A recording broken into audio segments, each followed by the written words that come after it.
श्री तुकाराम जी महाराज दर्शन करने गए पंडरीनाथ भगवान का। अलौकिक उनके चमत्कार थे।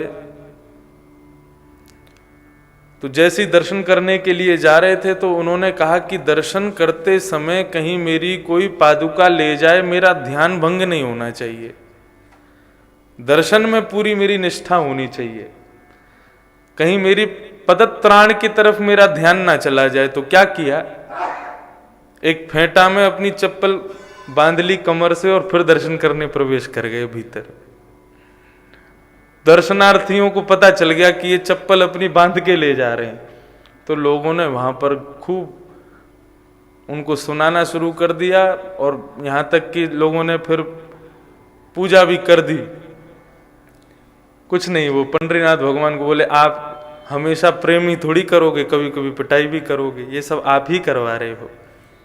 ऐसी स्थिति उनको मंदिर से बाहर कर दिया तो बेचारे कोई नहीं, एकांत में बैठ करके विट्ठल विट्ठल जय हरि विट्ठल जय जय राम कृष्ण हरि कीर्तन करने लगे।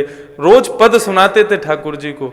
जैसे ही कीर्तन करना प्रारंभ किया तो श्री पंडरीनाथ महाराज का मंदिर का मुख तुकाराम जी जहां बैठे थे वहां की तरफ अपने आप घूम गया, पूरा मंदिर ही घूम गया।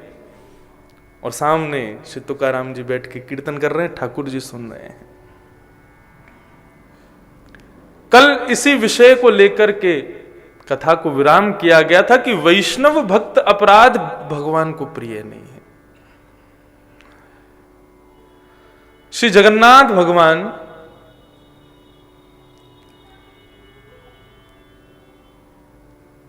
जितने भी मंदिर हैं भारत में, सबके भीतर किसी ना किसी रूप में आप कथा कर सकते हो, ठाकुर जी को सुना सकते हो, लेकिन जगन्नाथ मंदिर के भीतर कथा करना अलाउ नहीं है। क्यों? एक बार की बात, कोई वैष्णव कथा कर रहे थे, जगन्नाथ जी के दर्शन खुले थे, तो जगन्नाथ जी का एक बड़ा प्रेमी भक्त था। वो क्या करता था, वो जैसे ही नीचे से ऊपर की ओर बढ़ता था तो कीर्तन करता हुआ आता, जय जगन्नाथ जय बलदेव जय सुभद्रा जय लीलाचल धाम, यही कीर्तन करता था। और कीर्तन करता ऐसे बिल्कुल उन्मुक्त होकर के, भुजा उठा करके खूब तेज तेज आवाज में कीर्तन करता था। और जब जगन्नाथ भगवान के सामने पहुंचता था तब तो उसके कंठ का स्वर इतना तीव्र हो जाता था कि पूरा मंदिर गुंजायमान होता था। मंदिर में कोई वैष्णव कथा कर रहे थे, लोग बैठ के सुन रहे थे, जगन्नाथ भगवान के दर्शन खुले थे। इतने में ही वो आ गया। अब उसके कीर्तन को सुनकर के अब कथा तो रुकी गई, विधान हो गया कथा में। तो लोगों ने हाथापाई करके धक्का देके उसको मंदिर से बाहर निकाल दिया। बोले निकलो बाहर, यहां से बाहर बैठ के कीर्तन करो, अंदर कथा चल रही है, समझ नहीं आता है। जैसे ही उसको बाहर किया, मंदिर में कोई पुजारी नहीं था, जगन्नाथ भगवान दर्शन दे रहे थे, तीनों विराजमान थे, सुभद्रा बलदेव जी जगन्नाथ जी। अपने आप जगन्नाथ भगवान ने अपनी किवाड़ बंद कर ली, दर्शन बंद कर ली अपने आप। पुजारियों ने जाकर के खूब प्रार्थना की, खूब गेट खटखटाए। अंदर से जगन्नाथ भगवान बोले, मेरे वैष्णव भक्त को, मेरे प्रिय कीर्तनीय भक्त को यदि अपराध करोगे तो मैं दर्शन नहीं दूंगा। मैं सर्वव्यापी हूं, लेकिन जगन्नाथ मंदिर और जगन्नाथ रूप में मैं उन लोगों के लिए विराजमान हूं जो नियम पद्धतियों को नहीं जानते हैं। यहां पर कोई नियम नहीं, कोई पद्धति नहीं। यहां पर कलयुग का पापी से पापी भक्त भी आकर के प्रेम से मेरा दर्शन कर सकता है, उसमें कोई निसंकोच मेरा दर्शन। आज अभी तो गर्भगृह बन रहा है, नहीं तो जगन्नाथ जी के भी ऐसे दर्शन हैं जैसे पंडरीनाथ भगवान के। आप गर्भगृह में जाके श्री जगन्नाथ भगवान के चरण स्पर्श कर सकते हो। पहले तो ऐसा था कि आप ऊपर चढ़ के जगन्नाथ भगवान को गले लग लो, उनकी भुजाई इसीलिए खड़ी है कि आओ मेरे वैष्णवों को मेरे से गले लगा दो। लेकिन अब गले तो नहीं, पैर तो हमने भी छुए, चरण स्पर्श का सौभाग्य तो मुझे भी मिला है। जगन्नाथ भगवान आगे जाए, ये विशाल स्वरूप सामने खड़े हैं। जगन्नाथ स्वामी नयन पथगामी भवतु में ऐसे विशाल नेत्र हैं। जगन्नाथ भगवान ने फिर उसी दिन कह दिया कि आज के बाद हमारी जो कथा है वो पूरे सारे तीर्थों में सुनाओ, सब जगह सुनाओ, लेकिन जगन्नाथ मंदिर में कीर्तन की प्रधानता रहेगी। कथा करनी है तो मंदिर के बाहर करो, हम कीर्तन प्रिय देव हैं। तो ठाकुर जी की प्रत्येक लीला, प्रत्येक भक्त के लिए ठाकुर जी कोई ना कोई लीला करते ही रहते हैं। हमारे लिए नन्हे से श्री गिरधर लाल जी कैसी विचित्र लीला कर रहे हैं। मुझे प्रत्येक दिन ठाकुर जी का श्रृंगार करने में 1.5 से 2 घंटा लगता है। छोटे से हैं, लेकिन इस उत्सव की मुझसे ज्यादा एक्साइटमेंट उनको 20 मिनट में तैयार हो जाते हैं। सुबह मंगला के बाद में ठाकुर जी को गोद में लेके बैठता हूं और हमेशा मुझको इतना समय लगता है, कभी यहां से बगलबंदी निकल जाएगी, कभी यहां से कुछ निकल जाएगा। अच्छा, इनके क्या है, इनके वस्त्र कोई बनाता नहीं है, इनके वस्त्र कोई नहीं बना पाया, क्योंकि हमारे लाल जी बिल्कुल, ये हाथ भी मेरा बड़ा है, इससे भी छोटे हैं। तो प्रत्येक अंग का जो आप दर्शन करते हैं वो तुरंत काट करके और उसको फिर पहनाया जाता है। तो मेरे पास में इतने बड़े बड़े कपड़े रखे होते हैं, उन्हीं में से काट काट के कैंची, मैं पूरा दर्जी बन जाता हूं जब इनकी सेवा करता हूं। मुझे सब पता है कितना पैर में आएगा, कितनी कछनी आएगी, कितना कैसे, वो सब काट काट के तुरंत धराता जाता हूं। तो 1.5 से 2 घंटा रोज समय लगता है, लेकिन उत्सव में 3 बार श्रृंगार होता है ठाकुर जी का। सुबह अभी श्रृंगार आरती हुई, अब इसके बाद श्रृंगार कब होगा, शाम को उत्सव के लिए, उसके बाद श्रृंगार होगा रात्रि शयन का। और तीनों बार में मैं देख रहा हूं, मुझे ज्यादा से ज्यादा 10, 15, 20 मिनट लास्ट ठाकुर जी तैयार, मतलब बिल्कुल तैयार बैठे। जैसे बालक होता है ना, उसको स्कूल भेजने को कहो तो वो तैयार होने में 1 घंटा लगाएगा, लेकिन उसको बोलो मेला में जाना है, घूमने जाना है, मूवी, फट से तैयार हो जाएगा। ऐसे ही आप सब लोगों को देखने की उत्सुकता इतनी अच्छी है हमारे लाल जी की, आप सबको देखने के काजे तुरंत तैयार हो जाते हैं, तुरंत। और अभी देखो, आज उत्सव पूरा होगा, कल उत्सव पूर्ण होते ही परसों से फिर 1.5-2 घंटा लगेंगे ही लगेंगे। तो ये सब हमें सुख देने के लिए ठाकुर जी लीला कर रहे हैं।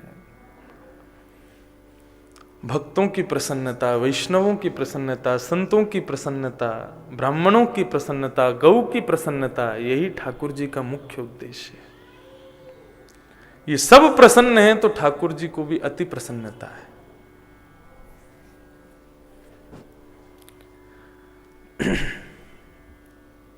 आज ठाकुर जी का सायंकाली सत्र में रंगनाथ भेष है। हमारे ये पहले वाले पोल पर जो ये चित्र लगा है, ये नाथ द्वारा के विश्राम दिवस पर रंगनाथ भेष का दर्शन है ठाकुर जी का। आज पुनः रंगनाथ भेष हमारे रामानुज परंपरा के अनुसार ठाकुर जी धारण करेंगे। और विशेष बात यह है कि आज ठाकुर जी आप सबके बीच में घूमने पधारेंगे। तो यहाँ से रथ लेकर के घूमेंगे और इस प्रकार ठाकुर जी यहाँ का भ्रमण करेंगे। खूब आनंद होगा, खूब आनंद से नाचते गाते कीर्तन करते हुए ठाकुर जी की रथ यात्रा करेंगे।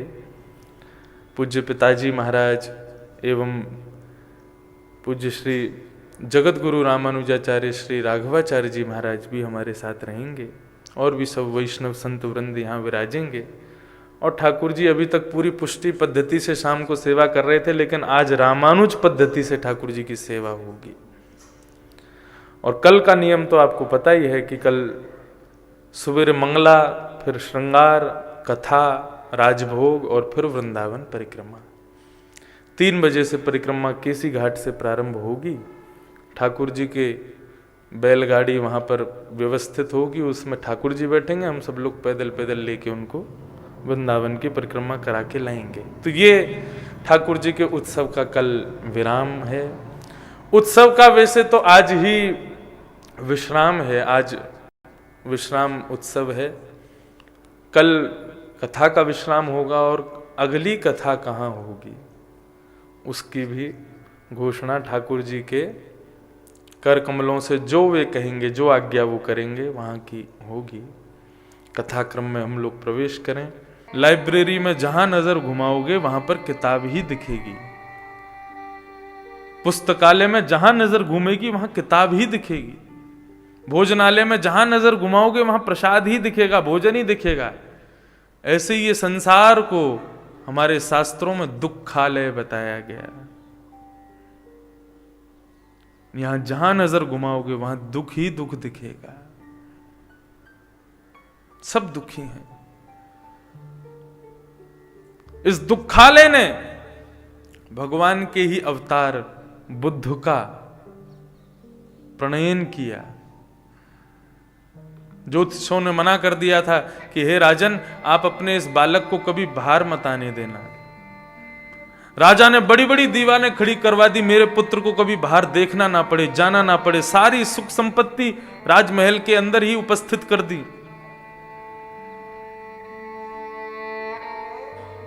बुद्ध का ब्याह भी महल के भीतर ही हुआ, बच्चे भी महल के भीतर। उनको ये पता ही नहीं था बाहर होता क्या है। एक दिन अपने महामंत्री के साथ में निकल पड़े, पिताजी से बच करके। जैसे ही बाहर गए तो सबसे पहले एक व्यक्ति खांस रहा था, उसको देखा। बोले, मंत्री जी ये कौन है, इसको क्या हुआ? बोले, खांस रहा है, बीमार हो गया है। बोले, बीमारी क्या होती है? बोले, सबको बीमार होना पड़ता है, एक आध बार तो बीमार होते ही हैं। उससे क्या होता है? बोले, कष्ट होता है। थोड़ा आगे गए तो एक वृद्ध को देखा। बोले, ये क्या है? बोले, ये वृद्धावस्था है। बाल अवस्था, युवावस्था और उसके बाद में वृद्धावस्था आती है। वृद्धावस्था में स्वयं नहीं चला जाता, एक लाठी लेकर के चलनी पड़ती है। दिखाई नहीं देता नेत्रों से तो किसी का सहारा लेना पड़ता है। खाया नहीं जाता है तो सीरा आदि और दलिया आदि ये सब पदार्थ खाकर के ही पेट भरना पड़ता है। थोड़ा और आगे गए तो एक शव यात्रा देखी। बुद्ध बोले, मंत्री ये क्या हो रहा है? बोले कि ये मृत्यु है, अकाट्य सत्य। सबको मरना पड़ता है राजन। बोले, सबको मरना पड़ता है? बोले, हाँ। एक दिन मैं भी मर जाऊंगा? बोले, हाँ, मरना तो पड़ेगा। जिसने जन्म लिया उसको मरना तो पड़ेगा। बस वही देख करके वैराग्य हो गया। अपने समस्त परिवार, कुल, खानदान सबको छोड़ करके वही भगवान बुद्ध के अवतार हुए। सोचो, यदि सब जगह केवल सुख होता तो संसार कैसा होता? कभी कथा नहीं होती यदि सुख होता तो। कथाएं होती भी तो कोई सुनता नहीं। मुझे माफ कीजिएगा, लेकिन भागवत कथा श्रवणार्थियों में 3 श्रेणियां होती हैं। पहली, भक्त, जिसको दुख सुख से कोई मतलब नहीं है, उसको केवल भगवत कथा श्रवण में रुचि है, इसलिए उसको सुनना है। दूसरी श्रेणी होती है निमंत्रित व्यक्ति, जिसको आमंत्रण भेजा गया है। आप आओ, कथा में बैठो, पधारो, उत्सव है, आना तो पड़ेगा। ये निमंत्रित लोग भी आते हैं। और तीसरे, जो अपने काल, कर्म, स्वभाव, परिवार, व्यापार सबसे दुखी हैं, वे आते हैं। क्यों? क्योंकि इस असार संसार में, यदि इस भयंकर दुखालय में यदि कहीं सुख की अनुभूति होती है तो वो भगवत कथा में ही होती है। यहां पर बैठकर के भगवत कीर्तन भी कर लिया जाए तो हम भले ही 3 घंटे के लिए सही अपने सारे कष्टों को, दुखों को भूल तो जाते हैं कम से कम। दुख ही मानव की संपत्ति है, फिर दुख से क्यों घबराता है?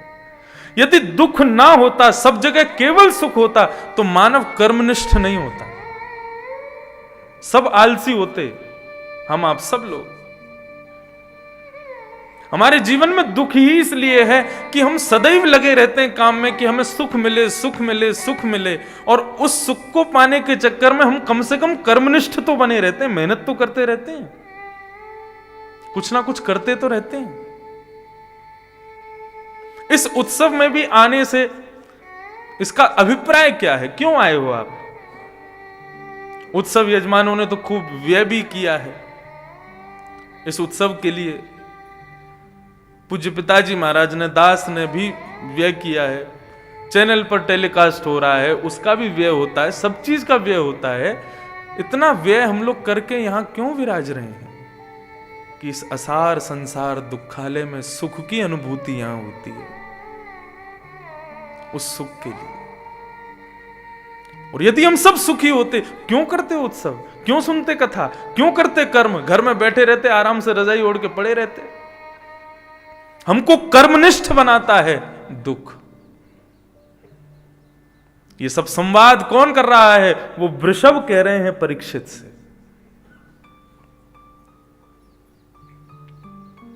श्री स्वामी विवेकानंद जी महाराज कहते हैं कि यदि आपके जीवन में कभी भी प्रतिकूलताएं नहीं आ रही हैं, सदैव अनुकूलताएं बनी हुई हैं, तो समझ लीजिए आप जी ही नहीं रहे हो। जीवन में यदि प्रतिकूलताएं आ रही हैं तो समझो कि हां हम जी रहे हैं। एक व्यक्ति गया स्वामी विवेकानंद के पास और विवेकानंद से जाकर के कहता है, आपके करोड़ों रुपया दान आता है, आपके इतने बड़े बड़े हॉस्पिटल और ये सब चल रहे हैं, मुझे ज्यादा नहीं, मुझे 20-25 लाख रुपए दान में दे दो। अरे एक आदमी का भला हो जाएगा, इतना तो आप कर ही सकते हो। तो स्वामी विवेकानंद उसको बोले कि चलो मेरे हॉस्पिटल में चलो, वहीं पे बैठ के तुमको 1-1 रुपया देंगे, जितना तुम बोलोगे सब देंगे, और उसके बदले हम कुछ लेंगे। बोले देने के लिए कुछ नहीं है। बोले नहीं, वो सारी वस्तु वो मांगूंगा जो तुम दे सकते हो। बोले ठीक है। स्वामी विवेकानंद अपने दफ्तर में ले गए, उसको बिठाया सामने और बैठ करके कहे कि एक काम करो, भगवान ने तुमको 2 आंख दी हैं, एक आंख बेच दो, 5 लाख रुपए में बिक जाएगी। हमारे हॉस्पिटल में कई बेचारे नेत्रहीन लोग हैं, तुम्हारी आंख किसी को दृष्टि दे देगी, तुम एक आंख से देख लेना, 5 लाख रुपए मिलेंगे। बोले नहीं नहीं, आंख तो नहीं दे सकता मैं, तो फिर पैसे का करूंगा क्या? इतना पैसा लेकर के जब आंख ही नहीं होगी तो देखूंगा किसको? तो स्वामी विवेकानंद बोले तो आंख नहीं दे सकते तो फिर एक काम करो, 2 किडनी भगवान ने दी, 1 किडनी दे दो। यहाँ पे बहुत सारे हॉस्पिटल में हमारे मरीज हैं, उनके पास किडनी नहीं है, 1 दे दो अपनी। बोले किडनी दे दूंगा तो फिर पैसे से भोग कैसे करूंगा मैं? किडनी भी नहीं दे सकता। अपना 1 लंग दे दो, हाथ दे दो, कुछ नहीं तो अपने केश दे दो। सबका हिसाब लगा करके स्वामी विवेकानंद ने उसको 25 लाख रुपए बता दिए। बोले ये एक चीज दे दो, 25 लाख रुपए अभी दे दूंगा मैं। लेकिन उस व्यक्ति ने सबको देने से इनकार कर दिया। बोले ये नहीं दे सकता। बोले तू मुझसे 25 लाख रुपए मांग रहा है, तू स्वयं करोड़ों का भगवान ने तुझे निर्मित किया है, तू क्यों ना अपने इन प्रत्येक अंगों से कर्म करके अपने जीवन को सुखद बना ले। स्वामी विवेकानंद की वो बात सुनकर के उस आदमी को प्रसन्नता हुई, प्रणाम करके तुरंत कर्मनिष्ठ हो गया। हम लोग श्रम ही इसीलिए करते हैं क्योंकि जीवन में कष्ट है, दुख है,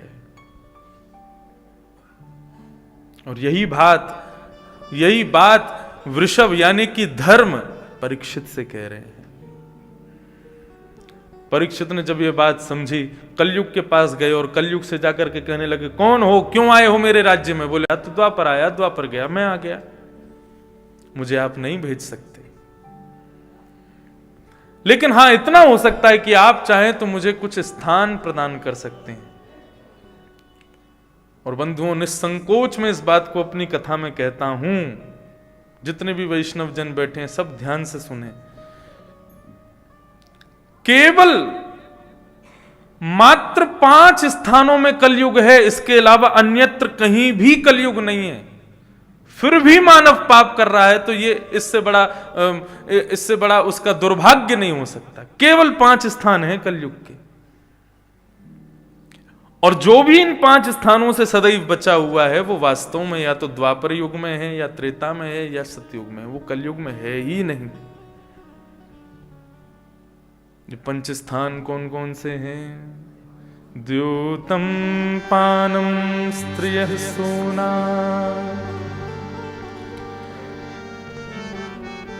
यत्राधर्मश्चतुर्विध, पुनश्च याचमानाय जातरूपमदात्प्रभु। द्यूतम पानम स्त्रियः सूना, पहले 4 स्थान दिए। पहला है जुआ, द्यूतम, दूसरा है पानम, तीसरा है परस्त्री संग, और चौथा है हिंसा। प्रथम द्यूतम, जुआ। किसी खेल को खेलने के लिए आप यदि शर्त लगाते हो, ये शर्त जो है ये भी जुआ है। लगी 500 की शर्त, ये शर्त क्या है? ये भी एक जुआ है। शर्त लगा लो, वस्तुओं की लगा लो, गुलाब जामुन खिलाने की लगा लो, रसगुल्ला खवावे की लगा लो, ढोकला खिलाने की लगा लो, पैसे की मत लगाओ। आज रात के भोजन की लगा लो, ऐसे शर्त ठीक हैं, लेकिन ये धन का नहीं होना चाहिए। धन स्वयं लक्ष्मी है, और आप लक्ष्मी की ऐसे इस प्रकार बाजी नहीं लगा सकते, इस प्रकार उसको जुए के रूप में प्रयोग नहीं कर सकते। श्रीमद् भागवत में ऐल गीत आता है। जब सप्त गीत पर कथा की थी तब मैंने ऐल गीत कहा था, और ऐल गीत से पहले भिक्षुक गीत आता है। उस भिक्षुक गीत में यही भाव बताया कि जो व्यक्ति अपने धन का 2 प्रकार से, या तो व्यय बिल्कुल ना करता हो, बिल्कुल खर्च ना करता हो, और दूसरा बताया जो गलत स्थानों पर खर्च करता हो, ऐसे व्यक्ति के 5 देव रुष्ट हो जाते हैं, 5 देवता उससे नाराज हो जाते हैं। सूर्य, गणपति, देवी, विष्णु और शिव, ये 5 देव उससे रुष्ट हो जाते हैं, नाराज हो जाते हैं। 2 प्रकार के लोगों से, एक तो अति कंजूस जो धन निकालते ही नहीं है अपने जेब से, उनसे भी, और एक उनसे जो केवल धन का प्रयोग केवल अपने व्यय के, अपने भोग के लिए करते हैं। जुआ खेलेंगे, मदिरा पिएंगे, उल्टे सीधे काम करेंगे, और सब दुनिया भर के नशा पत्ती आदि करने वाले लोगों के 5 देव रुष्ट हो जाते हैं, जो लक्ष्मी का व्यय गलत तरीके से करते हैं। तो द्यूतम पाप है। किसी की पत्नी को दाव पर लगाने का अधिकार आपको नहीं है। भगवान ने कृपा करके अपनी पत्नी को हमारे पास भेजा है ताकि हम उसके सदुपयोग से अपना जीवन निर्वहन करते हुए भगवत भजन कर सकें। लेकिन यदि उस लक्ष्मी का किसी ने दुरुपयोग किया, मैं तो कहता हूं कि मानव के भीतर जितने भी गुण हैं समस्त सब लक्ष्मी के स्वरूप हैं। किसी के पास कंठ है, हमारे प्रेम जी बहुत सुंदर गाते हैं, कंठ है, उनकी कंठ ही लक्ष्मी है, क्योंकि उनका कंठ ही उनके पूरे परिवार को चला रहा है। हमारे तबला वाले भैया, वो बढ़िया, उनके हाथों में ही लक्ष्मी बैठी है, वो तबला बजाते हैं, उसी से ही लक्ष्मी आती है। मेरी वाणी में लक्ष्मी बैठी है, तो हमारे गुण ही लक्ष्मी हैं। उस लक्ष्मी का असद स्थान पर व्यय मत करो। श्री सूरदास जी महाराज बचपन से ही सूरदास थे, नेत्रहीन थे, लेकिन उनके अंदर एक गुण था।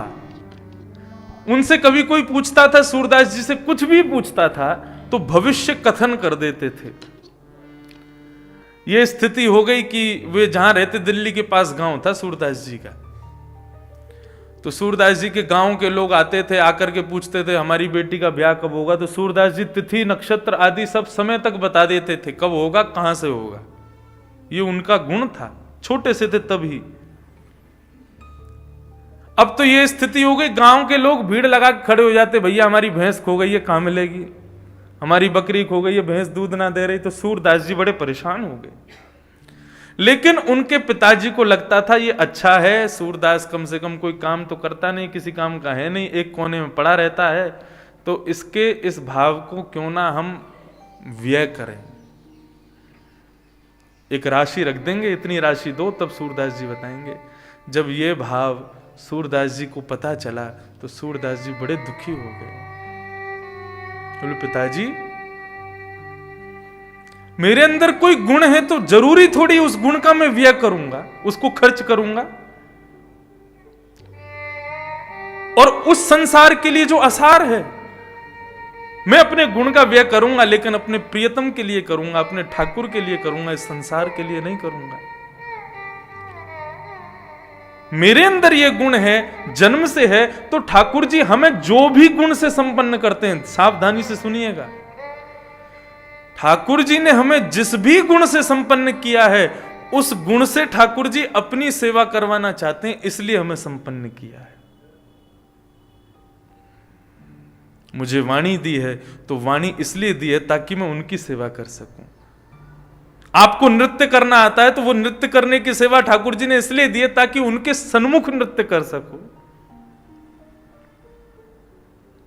कोई भी कला, कोई भी गुण ठाकुर जी ने आपको दिया है, संसार के लिए उसका व्यय कर रहे हो, अब तक किया है तो ठीक है, लेकिन कल से उसका व्यय ठाकुर जी के लिए करना शुरू कर दो,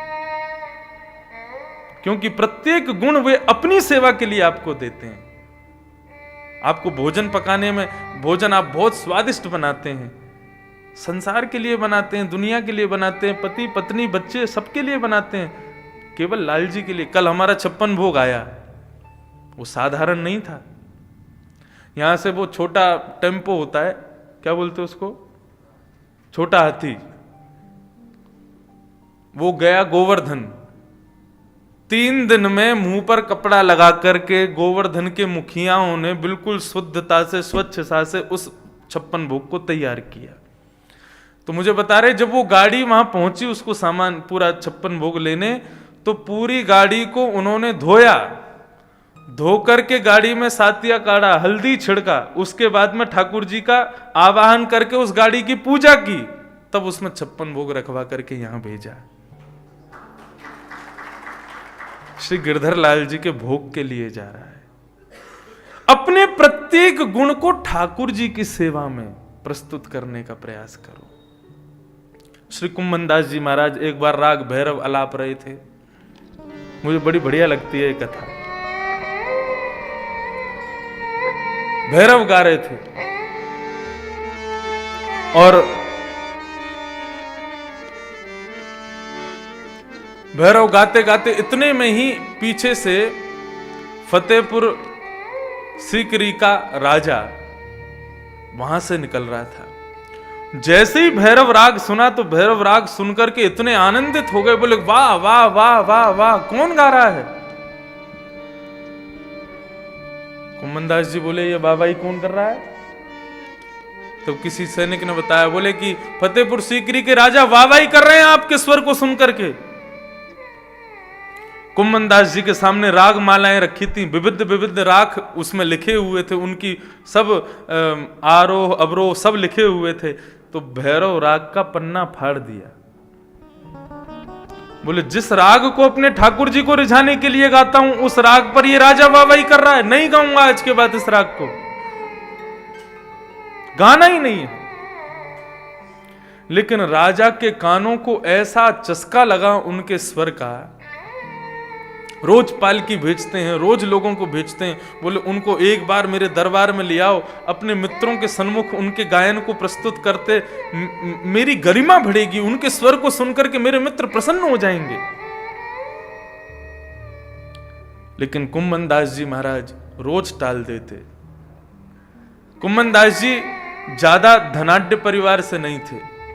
ऐसा बताते हैं कि वे जब अपना स्वरूप तिलक बनाते थे तो वो बनाने के लिए भी एक परात में जल भरते थे और उस जल में अपना मुख देख करके तब तिलक आदि स्वरूप बनाते थे। बिस्तर नहीं थे घर में तो झाड़ फूस के ही बिस्तर बना करके उस पर बैठते थे। ऐसे कुम्मन दास जी, और उनको धन की तो आवश्यकता, पूरा परिवार पीछे पड़ गया। बोले जाते क्यों नहीं हो, राजा स्वयं मुख करके आपको बुलाता है।